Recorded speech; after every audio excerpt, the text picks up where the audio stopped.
Donc, il n'y a pas besoin que la proposition communiste soit prise, comprise, etc., pour que des institutions qui sont le prémisse du communisme soient créées. Croizat, de fait, n'a pas, quand il transforme complètement la signification des allocations familiales, hein,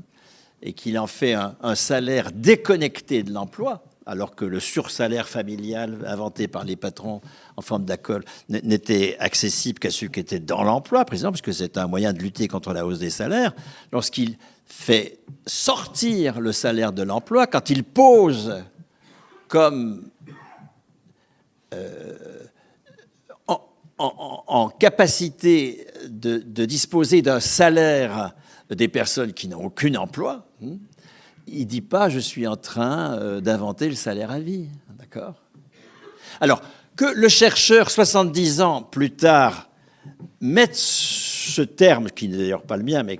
mette le terme de salaire à la qualification personnelle là-dessus, ça c'est sa responsabilité. Mais il y a bien eu déjà, avant même qu'il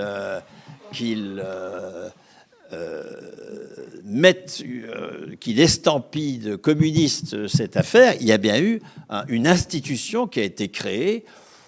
avec les mots de l'époque, hein, je sais pas quoi, pouvoir d'achat pour les parents, sortir les familles de la misère, voilà les mots que peut tenir un syndicaliste qui crée une subversion des allocations familiales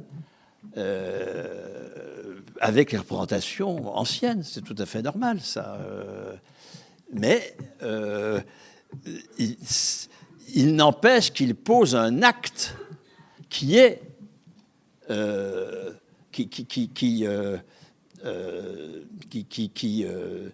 qui sort de l'attendu, qui est inattendu, hein, y compris d'ailleurs il faut voir comment les travailleurs vont s'emparer de cette affaire, parce qu'ils vont gérer, à partir de ça, en étant les gestionnaires du régime général, ils vont gérer dès 1947 l'équivalent de la moitié du budget de l'État. Il faut voir la fierté de ces travailleurs qui s'emparent d'une institution nouvelle qui avait été créée sans eux ou contre eux, qui s'en emparent et qui la subvertissent.